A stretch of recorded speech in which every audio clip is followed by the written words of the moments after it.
లేదంటే మా గతంలో అది జరిగింది ఇది జరిగిందని ఏం జరుగుతుందంటారు అక్కడ అసలు మోహన్ రెడ్డి గారు? నేను కూడా ఇప్పుడే అంబేద్కర్ గారిని పరామర్శించి వచ్చి బయట రోడ్డు పక్కన నిలబెట్టుకోండా.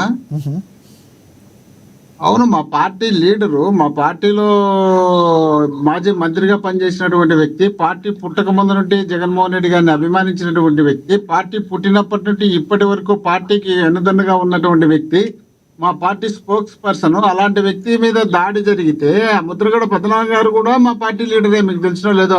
అవును, మా పార్టీలో ఉండి మా పార్టీలో జగన్మోహన్ రెడ్డి గారు ముఖ్యమంత్రి అవుతారని చెప్పి, ముఖ్యమంత్రి కావాలని చెప్పి ప్రయత్నం చేసినప్పుడు ఆ రోజుల్లో జగన్మోహన్ రెడ్డి గారు ముఖ్యమంత్రి కాకపోతే నేను పేరు మార్చుకుంటానే దాని నినాదమే అని అనుకుంటా.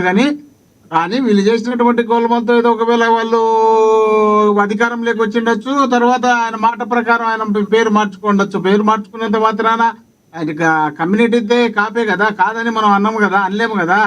కాపుతో పాటు ఇక్కడ ప్రశ్న మోహన్ రెడ్డి గారు, కాపు ఉద్యమాన్ని మధ్యలో వదిలేసి రెడ్డిగా తాను ఉంటే బాగుంటుందని కోరుకున్న పద్మనాభ గారు, ముద్రగడ పద్మనాభరెడ్డి గారు ఏ రకంగా కాపుల వైపు మాట్లాడటానికి అర్హులు అని అడిగే వాళ్ళకి మీరేం సమాధానం చెప్తారు? ఇదంతా జగన్మోహన్ రెడ్డి, ఇది కాదు సార్, ఇదంతా జగన్మోహన్ రెడ్డి గారు ఆడిస్తున్న జగన్ నాటకం అని కూటమి నేతలు అంటున్నారు. ఎందుకంటే అంబటి రాంబాబు గారు వచ్చినా, పేరు నాని గారు వచ్చినా, పద్మనాభ రెడ్డి గారు వచ్చినా, ఇదంతా పక్కా స్క్రిప్టు. విజయసాయి రెడ్డి గారు ఎప్పుడైతే చెప్పారో అప్పుడే మీరు జాగ్రత్త పడుతున్నారు. వచ్చే 3 ఏళ్ల పాటు జరిగేదానికి ఇది ఒక జస్ట్ శాంపిల్ అంటున్నారు అందరూ. వాస్తవం ఉందా?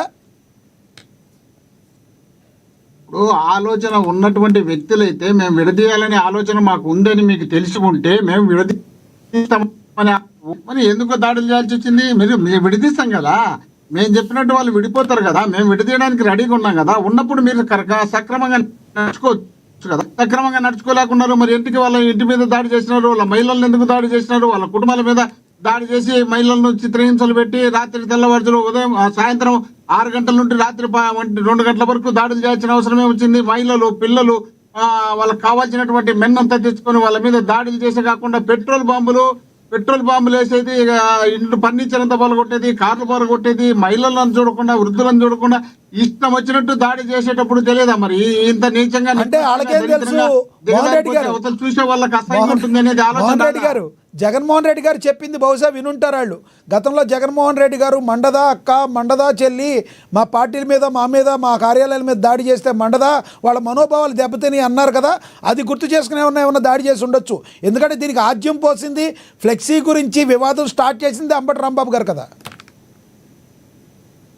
ఇప్పుడు మీరు ముందు కూడా ఒక మాట అండి, ఏది ఉద్యమాన్ని వదిలిపెట్టి ముద్రగడ పద్మనాభం గారు ఇప్పుడు వచ్చి రావడం ఏంది అదని. ముద్రగడ పద్మనాభం గారు ఫస్ట్ నుండి కాపు నాయకుడుగా, కాపు ఉద్యమం నడిపినటువంటి నాయకుడుగా, బ్రహ్మాండమైనటువంటి ఉద్యమం నడిపిన నాయకుడుగా, అందులో భాగంగా 14 నుండి 19 వరకు చంద్రబాబు నాయుడు గారు ప్రభుత్వం పైన బ్రహ్మాండంగా తిరుగుబాటు చేసి ముద్రగడ పద్మనాభం గారు చేసినటువంటి ఉద్యమం, అది రైల్లోకి ఉద్యమం జరిగినప్పుడు అక్కడ జరిగినటువంటి పరిణామాలపైన అప్పుడు చంద్రబాబు నాయుడు గారు కాపుల మీద మొత్తం వేలాది మంది మీద కేసులు పెడితే జగన్మోహన్ రెడ్డి గారు ముఖ్యమంత్రి అయిన తర్వాత తప్పి ఆ కేసులన్నీ కొట్టేసినటువంటి సందర్భాన్ని కూడా మనం గుర్తు చేసుకుంటూ, ఆయన అక్కడ నుండి ఆయన డ్రాప్ కాకుండా అక్కడ కాపు ఉద్యమం నడుస్తున్న సందర్భంలోనే వీళ్ళు విపరీతమైనటువంటి ఇబ్బందులకు గురి చేసిన తర్వాత వైఎస్ఆర్ కాంగ్రెస్ పార్టీ నాయకత్వంలో సాధించుకోవాలనే ఆలోచనతో పనిచేస్తున్నాడు తప్ప ఆయన కాపుల ఉద్యమాన్ని తప్పుకున్నాను, నేను పద్మనాభరెడ్డి అయినంత మాత్రాన పేరు పెట్టుకుంటానే కాపులందరినీ దూరం పెడతా ఆయన ఎప్పుడు అనలే. మీరు అనుకోవాల్సిన అవసరం లేదు.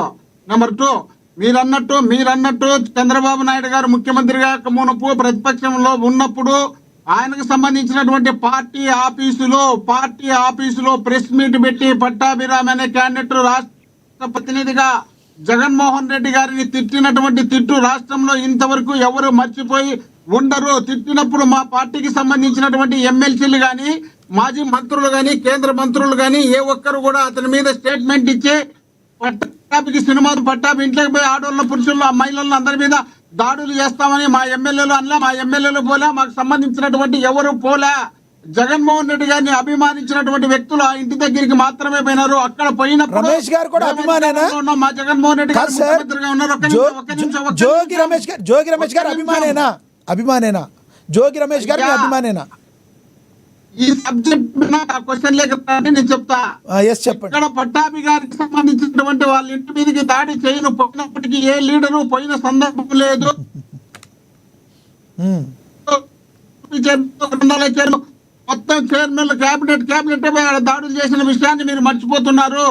రెండోది, అక్కడ జగన్మోహన్ రెడ్డి గారిని ప్రత్యేకించి చంద్రబాబు నాయుడు గారు తిట్టినప్పుడు పట్టాభి గారు ఆయన జోగి రమేష్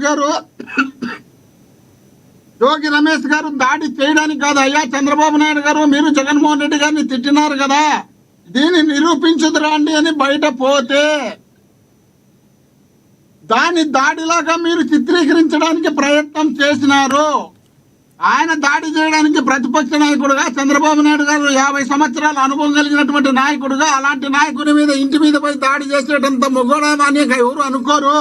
మీరంట వర్ణించి తయారు చేసి పెట్టినారు కాబట్టి అది చంద్రబాబు గారి మీద దాడి వినారు, దాడి చేసి మంత్రి పదవి ఇచ్చినారని మీరే ఊహించుకుంటున్నారు.